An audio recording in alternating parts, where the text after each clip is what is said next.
बाजू सब सामने आ जाओ, सामने आ जाओ सब लोग। और जो इधर उधर घूम रहे हैं एक जगह आ जाओ।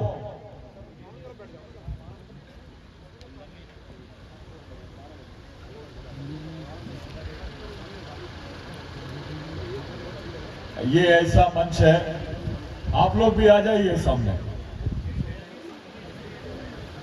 मेरे बोलने के बाद सम्माननीय दिग्विजय जी सर बोलेंगे, उसके बाद हमारे मूवमेंट के पैट्रन शरद पवार साहब बोलेंगे। मैं आप लोगों को ज्यादा देर नहीं लूंगा, समय नहीं लूंगा। मैं आखिरी में बोलूंगा, जब ये सब चले जाएंगे तब अपन बात करेंगे।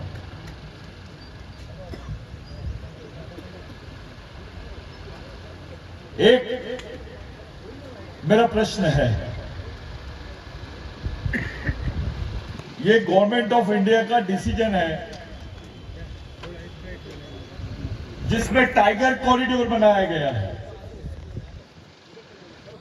और जो टाइगर कॉरिडोर बनाया गया है उसमें 6.5 लाख किलोमीटर जो जमीनें हैं वो केवल आदिवासियों की कवर करके रखे हैं। इसमें करीब करीब कम से कम 70 लाख आदिवासी परिवार हमेशा हमेशा के लिए अपनी जमीन से बेदखल हो जाएंगे। मैं भाषण नहीं करूंगा, मैं प्रश्न उपस्थित करूंगा। जब इतना बड़ा कॉरिडोर की बात चल रही थी, हमारे लोगों को क्यों नहीं मालूम? ये मेरे हाथ में एक ग्रंथ है, ये जो मीटिंग कराई गई है, यहां जो बुलाया गया है, ये मजमा आप लोग जो देख रहे हैं, ये इसीलिए नहीं बुलाया गया कि किसी को नेता बनाना है, किसी को हम एमएलए बनाना है, इसलिए नहीं। ये मीटिंग इसीलिए बुलाई गई कि ये पहली बार होगा भारत में जब 1 करोड़ आदिवासी अपनी जमीन से हमेशा हमेशा के लिए बेदखल हो जाएंगे। जो आदिवासी भारत है, एक है नॉर्थ ईस्ट, असम, मेघालय, नागालैंड, ये एक आदिवासी भारत है जो 6 शेड्यूल का भारत है, 7 प्रदेश है वो। लेकिन दूसरा आदिवासी भारत है झारखंड, आज उड़ीसा, छत्तीसगढ़, मध्य प्रदेश, महाराष्ट्र, तेलंगाना, गुजरात, राजस्थान, केरल, कर्नाटका, ये मध्य आदिवासी भारत है। ये हिंदू भारत की जो बात चल रही है, ये तभी संभव है जब आदिवासी भारत खत्म हो जाएगा। इस देश को हिंदू राष्ट्र बोलना यानी आदिवासी मुक्त भारत की बात करना है। इस देश का मालिक कौन? किसकी है जमीन? किसके लिए किया जा रहा है ये सब कुछ? आखिर आपको इस देश को धार्मिक राष्ट्र बनाने की बात क्यों कर रहे हो? आप क्यों कर रहे हो? साथियों, ये अगर प्रोजेक्ट पास हो गया, केवल 2800 शेरों के लिए 1 करोड़ आदिवासियों के घर बर्बाद करने का षड्यंत्र रचा जा रहा है। 2800 शेर। 1952 में ब्रिटिश गवर्नमेंट ने जब शेरों की बात की थी इस प्रदेश में, सेंट्रल इंडिया में, जब सीपीएन बना था, तो यहां पर कम से कम 6000 शेर थे। जब आदिवासियों के पास में जंगल था तब 6000 शेर। 70 साल हो गए, गवर्नमेंट के हाथ में जंगल आया तो 2800 शेर। बड़े बड़े पर्यावरणवादी, बड़े बड़े वन प्राणी संरक्षक एनजीओ, ये लोग अंतरराष्ट्रीय कॉन्ट्रैक्ट कर रहे हैं। आदिवासियों के बीच में नेता से ज्यादा पैसे एनजीओ के लोग कमाते हैं। इस देश में जितना फंड मध्य प्रदेश गवर्नमेंट के लिए नहीं आता उतना फंड एनजीओ के लिए आता है, और ये काम आरएसएस के लोग करते हैं। कोई ताली नहीं बजाए। क्यों कर रहे हैं? हमारे बीच में हमारे ही खिलाफ षड्यंत्र। एक तरफ आप आदिवासियों को डायरेक्टली आदिवासी नहीं बोलते हैं, उसको तुम आदिवासी बोलने के लिए तैयार नहीं हो, तुम अनुसूचित जनजाति बोलते हो। अरे अनुसूचित जनजाति के नाम पर हमको आरक्षण मिला है, लेकिन आदिवासी के नाम पर 5वीं और 6वीं अनुसूची मिली है, जिसको स्वायत्त संस्था बोलते हैं। ये जो मीटिंग कर रहे हैं हम, ये इसलिए कर रहे हैं भाइयों कि इस मुद्दे को लड़ने के लिए उस लायक नेता हमारे पास में होना चाहिए। इसके पहले जब पहला हमारा कॉन्फ्रेंस हुआ मध्य प्रदेश में इंदौर में, तो पहली बार किसी नेता ने, एक सीनियर मोस्ट नेता ने एक स्टेटमेंट दिया कि आदिवासी इस देश के मूल मालिक है, उनको मूल निवासी का अंतर्राष्ट्रीय दर्जा मिलना चाहिए। और वो बोलने वाले नेता का नाम है शरद पवार साहब। पहली बार खुल के बात करने वाले। उसके बाद राहुल जी ने बोला अभी यात्रा के दौरान। बाकी नेता जो है ग्राउंड लेवल पे बात कर रहे हैं, लेकिन देश के स्तर पर, अंतर्राष्ट्रीय स्तर पर पवार साहब ने जो स्टेटमेंट दिया था उसको यूएन में रिकॉग्नाइज करने की बात चल रही है। एक इंटरनेशनल कॉन्फ्रेंस हुआ अभी, समाज के जो आदिवासी देशों के जो संगठन है वो पवार साहब के स्टेटमेंट को बहुत सीरियसली लिए। अभी राहुल जी ने बोला वो स्टेटमेंट को सीरियसली लिए, लेकिन सवाल यह है भाई, हमारे साथ लड़ेगा कौन? लड़ाई बोलते किसको है? किसको लड़ाई बोलते हैं? आदिवासियों का साथ कौन देगा? यह प्रश्न सबके सामने खड़ा है। हमारे प्रश्न इतने जटिल है कि बताया नहीं जा सकता। ये जो कॉरिडोर का प्रश्न है, यह सबसे बड़ा प्रश्न है। और ये जो आज का कार्यक्रम है, आपको याद होगा ST/ST एट्रोसिटी एक्ट के लिए लोग शहीद हुए थे इसी 2 तारीख को। 13 लोग मरे थे यहां पर। ये वही 2 तारीख है जिस दिन आज आप लोग प्रोग्राम कर रहे हैं। मेरा बोलने का मेन मकसद यह है कि आपके पास लीडरशिप होनी चाहिए उस मुद्दे को लेकर लड़ने के लिए। कोई भी पार्टी, चाहे कांग्रेस पार्टी हो, राष्ट्रवादी पार्टी हो, केवल यह मुद्दा लेके जाने की बात नहीं होनी चाहिए। आपके मैनिफेस्टो में आना चाहिए, लिखित रूप में होना चाहिए कि हम आदिवासियों के साथ ईमानदारी से इस लड़ाई के लिए लड़ रहे हैं। यह बात सामने आनी चाहिए, आपका मैनिफेस्टो होना चाहिए। इस देश के जितने राष्ट्रीय संगठन हैं, अगर वो अपने मैनिफेस्टो में लिखते, अपने घोषणा पत्र में लिखते कि यस, अगर हमारी सरकार बनती है तो इस देश के आदिवासियों को संयुक्त राष्ट्र संघ में मूल निवासी का दर्जा दिलाएंगे हम। षड्यंत्र रच दिए कि भारत में आदिवासी नहीं रहता है। खुलेआम बोल रहे हैं भारत में आदिवासी नहीं रहता है, इसका दूसरा मतलब होता है आदिवासी भारत का नागरिक नहीं है। भारत में आदिवासी नहीं रहते, इसका दूसरा मतलब होता है आदिवासी भारत के नागरिक नहीं है। ये मामूली प्रश्न नहीं है, बहुत बड़ा प्रश्न है। ये तो हमारी कौम को खत्म करने का प्रश्न है। आपकी पहचान छीन लेंगे, आपकी जमीन छीन लेंगे, आपके पास क्या बचेगा? आपके पास कुछ बचने वाला नहीं है। ये लड़ाई को हम अगर अलग से लड़ते हैं तो ये लोग बोलते हैं बिरसा ब्रिगेड के लोगों की जो टोपी है वो नक्सलवादी जैसी दिखती है। पवार साहब ने खुलेआम महाराष्ट्र में बोला, ये जो टोपी है ये मेरे सैनिक है, मैं इनके साथ में काम करता हूं, मेरे को भी आप बोलेंगे। ये मामूली बात नहीं है, ये प्रोटेक्शन है, बहुत बड़ा प्रोटेक्शन है। अगर कल ये लोग अपने बिरसा ब्रिगेड को नक्सलवादी संगठन घोषित कर दिए तो सब कोई काम नहीं कर पाएगा, क्योंकि जब जब कोई आदिवासियों का संगठन खड़ा होता है ये वही षड्यंत्र अपनाते हैं, उनको नक्सलवादी बोल देते हैं। नक्सलवादी बोल के आपको गोली मारने की परमिशन मिल जाती है, आपको उड़ाने की परमिशन मिल जाती है। मुसलमान ने कुछ किया तो आतंकवादी, और आदिवासी ने कुछ किया तो नक्सलवादी। ये थ्योरी अपनाई जा रही है। मेरे भाइयों, 4 प्रश्नों पे बात करेंगे, बाकी बात अपन सब मेहमान जाने के बाद भी करेंगे, क्योंकि वो बच्चों के कल्चरल डांस है, वो बच्चों का प्रोग्राम है, बाकी लोगों के संबोधन है।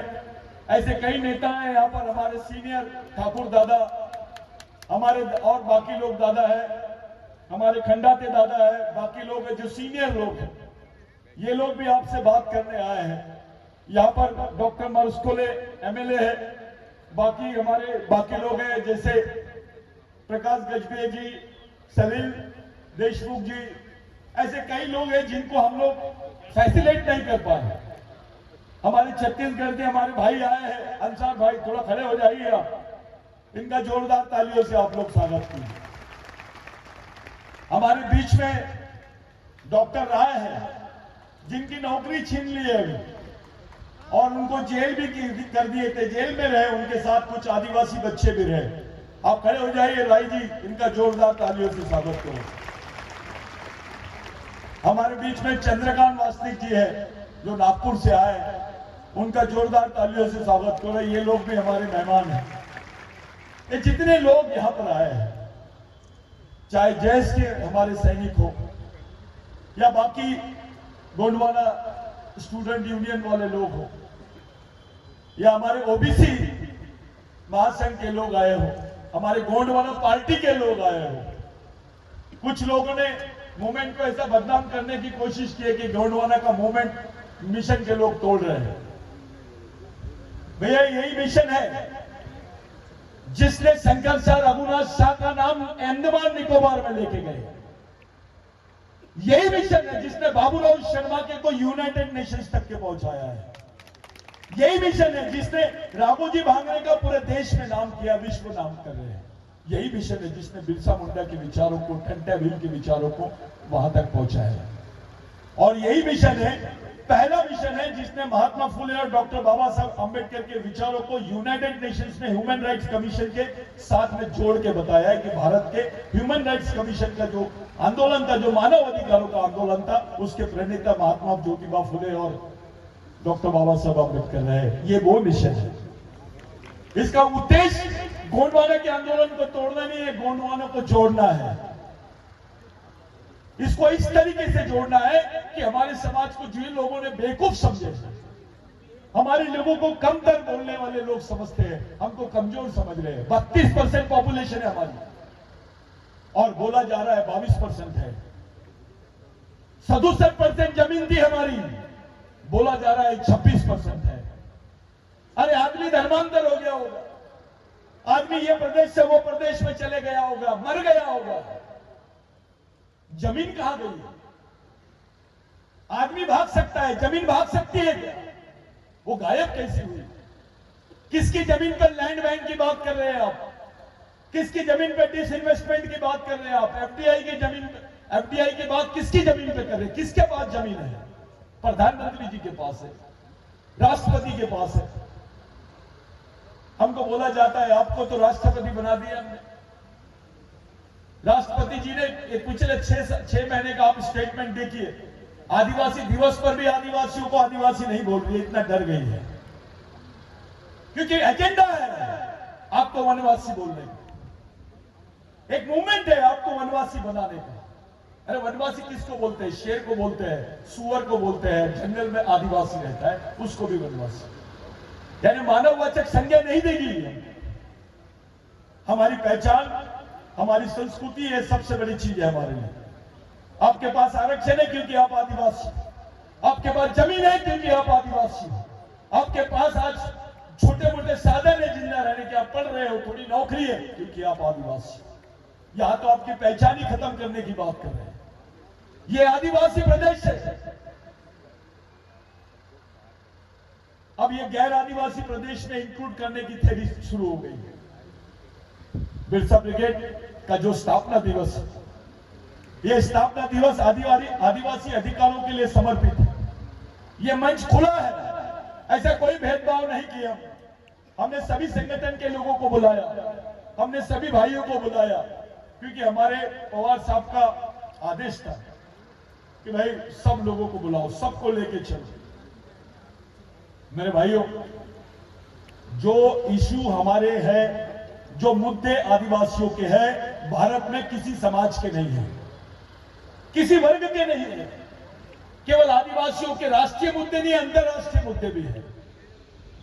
क्या बात है, गवर्नमेंट ऑफ इंडिया संयुक्त राष्ट्र संघ में नहीं बोलती है कि भारत में आदिवासी रहते हैं? क्या बात है, क्यों नहीं बोल रहे हैं?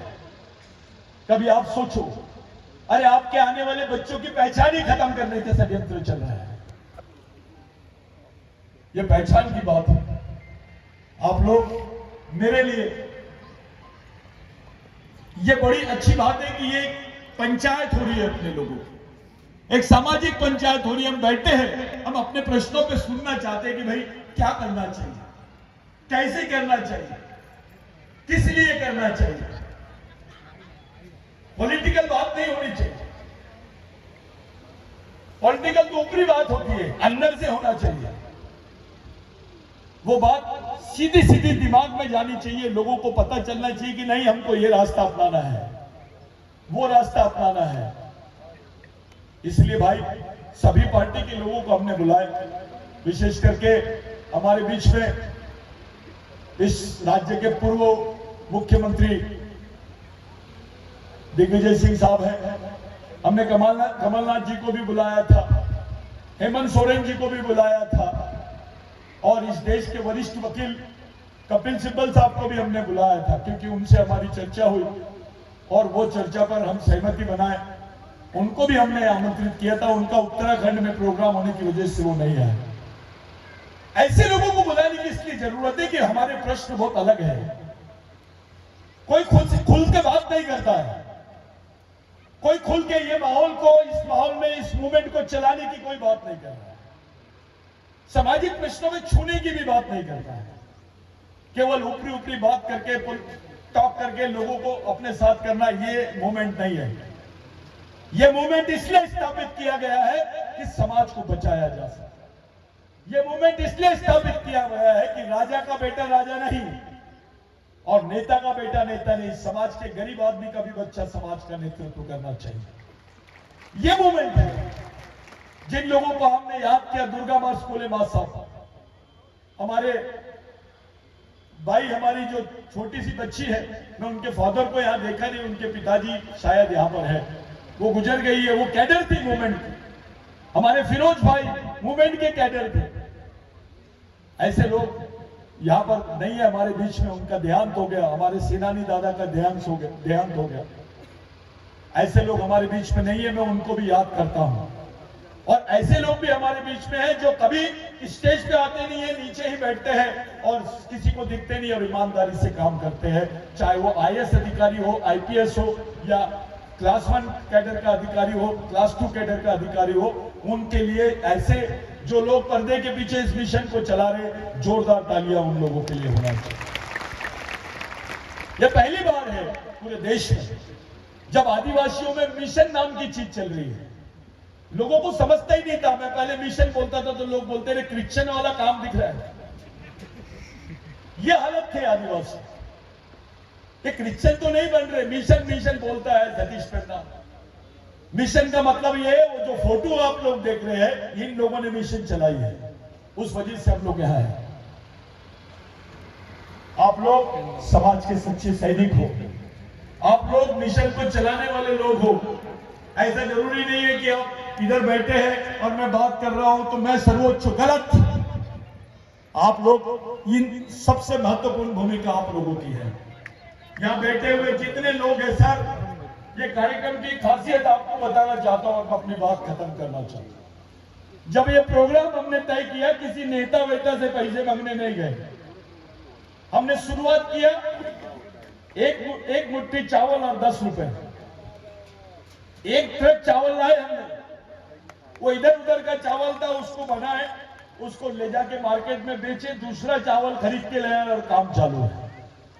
10-10 रुपए से आप लोग ये खड़े किए। कुछ नेताओं को हमने लेट बुलाने का निर्णय लिया था, क्योंकि कुछ वीआईपी नेताओं का, पहले वरिष्ठ नेताओं की पहले हमारे पास क्लियरिफिकेशन आए तो फिर हम उनको बुलाए। किसी टाइप का हमने किसी के साथ कोई भेदभाव नहीं किया और नहीं करेंगे, लेकिन मिशन वही रहेगा जो मिशन के साथ में रहेगा, जो समाज के साथ में रहेगा उसी आदमी के साथ मिशन रहेगा, क्योंकि इस मिशन की लड़ाई उसी लेवल पे है। ये समाज को बचाने के लिए लड़ाई लड़ी जा रही है, और ये लड़ाई का लड़ना है, इसको लड़ते वक्त हमको जिन जिन लोगों की जरूरत पड़ेगी, जो जो हमारा साथ देगा वो हमारे साथी। बड़ी अच्छी बात हुई आज हमारे बीच में छगन भुजबल साहब आए, जो ओबीसी चेहरा माना जाता है देश में। हमारे बीच में राजा साहब आए, और ऐसा आदमी जो दिल्ली से बात करता है पार्टी के लिए, कांग्रेस पार्टी के पक्ष में, आरएसएस के खिलाफ में सबसे ज्यादा स्टेटमेंट राजा साहब के हैं। हमारे कुछ साथी लोग हैं जो उनके अटैचमेंट में है, लेकिन मैं राजा साहब को बोलना चाहता हूं, अब सब स्टेटमेंट हो गए, अब आपके स्टेट में आदिवासी दिखाई देना चाहिए। आपका स्टेटमेंट आदिवासियों पे होना चाहिए, उनकी वकालत होनी चाहिए, उनकी एडवोकेसी करने वाला व्यक्ति नहीं है। हमारे पास पवार साहब है, मैंने पिछली बार बोला था कि सबके पास मशीन गन है, सबके पास बम है, लेकिन हमारे पास सबसे बड़ा बम है, वो है बम का नाम पवार साहब। हम इसलिए कहते हैं क्योंकि हम अपना मानते हैं, आदिवासियों के वंशज है सब। मैं हम लोग ये मिशन के थ्रू बोल रहे हैं, हम बड़ी जवाबदारी से बोलते हैं कि इस देश में भगवान पैदा नहीं हुआ था तब से आदिवासी रहते हैं, ये सच्चाई है। इस मिशन में कोई जाति पाति नहीं चलती है। इस मिशन का मेन समाज और समाजवाद और उसकी थ्योरी, उसका मिशन, और उस लड़ाई को हम लोग लड़ने की तरफ जा रहे हैं। आप सब लोग, खंडाती दादा मेरे लिए बहुत आदरणीय है, बाकी आप जितने लोग हैं यहाँ पे, अभी हमारे दादा नहीं आए, वरखड़े दादा नहीं आए, जो पुराने बुजुर्ग के एक बिस्तर पे है हमारे दादा, उनका नाम बन्नेलाल दादा, नेपाल बेचारा यहाँ बैठा था, वो चले गया वो चावल देखने के लिए, इधर सीमा थी वो चले गई उधर घूमने के लिए। बबलू, ये बेचारे जितने कैडर है सब व्यवस्था में लगे हैं, इनको कोई मंच से कोई लेना देना नहीं। ऐसा व्यवहार करने वाले, ऐसा काम करने वाले, जमीनी काम करने वाले पूरे कैडर्स को मेरा सलाम।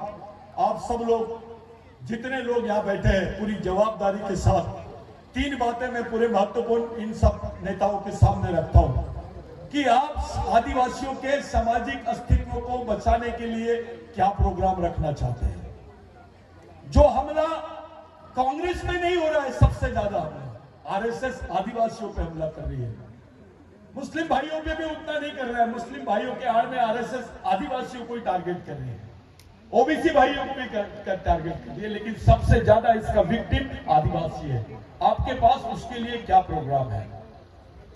आप क्या सोचते हो कि आदिवासी मूवमेंट कैसे बच जाएगी, इस समाज का मूवमेंट कैसे तैयार होगा, ये समाज का वजूद, इनका अस्तित्व कैसे बचेगा, इनकी पहचान कैसे बचेगी, उसके लिए आप क्या सोचते हो? ये दो प्रश्न। और तीसरा महत्वपूर्ण प्रश्न यह है, आपका हमारा कैसा रिश्ता रहना चाहिए? आप पार्टी के वरिष्ठ हैं, हम आपके वोटर, ये वाला रिश्ता नहीं होना, वोटर और नेता वाला रिश्ता नहीं, एक सामाजिक रिश्ता हम चाहते हैं आपसे, क्योंकि आप इस प्रदेश के मुख्यमंत्री थे और आदिवासियों ने आप पे सबसे ज्यादा भरोसा किया, बहुत विश्वास किया आप पे आदिवासियों ने। आदिवासियों का ऐसा रहता है, किसी का समर्थन नहीं करते, समर्थन नाम की कोई चीज आदिवासियों को समझती नहीं, एक तो अविश्वास या तो विश्वास, और आप पे बहुत विश्वास किया है। आपको इस लड़ाई को किस तरफ ले जाना है, किस तरीके से अपन लड़ सकते हैं, इस दिशा में आपको सबका मार्गदर्शन करना है। और पवार साहब हमारे बीच में है, खासियत पवार साहब को खाना नहीं खान दिया हमने, ये एज में, ये स्टेज पे क्या करेज है। मैं हल गया हूं, मेरी तबीयत खराब होने की वजह से मैं हल गया, लेकिन पवार साहब का जो जोश है, मैं उनको सैल्यूट करता। ये कैडर होता है, ब्रिगेडियर मैं नहीं हूं दादा, मैं ब्रिगेडियर नहीं हूं, हमारे main commander in chief Pawar साहब है। ऐसे व्यक्ति को मैं देखकर है ना, हमारे बीच में जो ऊर्जा आती है पवार साहब की कंडीशन से प्रेरणा लेकर, पवार साहब से प्रेरणा लेकर हमारे बीच में ब्रह्मानंद मरावी है, जिसका कैंसर से उनका ऑपरेशन हुआ, जो आपको जब भी भूख बांट रहा था। ऐसे लोग भी अपने मूवमेंट में है। मैं जितने लोग मंच पे हैं, जिनको बोलने का मौका नहीं मिला, सम्माननीय इन सब लोगों को मैं अपने मन से जोरदार, सब पूरे मेहमानों के लिए आप लोग ताली बजाइए, क्योंकि हम लोग बोलने नहीं दिए। अब हमारे सामने सिर्फ 2 स्पीचेस है। एक कल्चरल डांस की हम लोगों ने अरेंजमेंट किया है, क्योंकि ये दोनों नेताओं के पहले, वरिष्ठ नेताओं के पहले आदिवासी कल्चर से इस पूरे माहौल को बनाया जाए और उसके बाद में उनका स्पीच हमारे बीच में होना चाहिए। मैं सीमा दीदी से, बाकी लोगों से विनती करता हूं कि उस कल्चरल डांस को सामने लाओ, स्टेज पे नहीं, क्योंकि वो बच्चे बहुत देर से आप लोगों के बीच में आना चाहते हैं और एक एटमॉस्फेयर बनता है कल्चर। तो मैं उन लोगों का जोरदार, वो बच्चों का आप लोग हौसला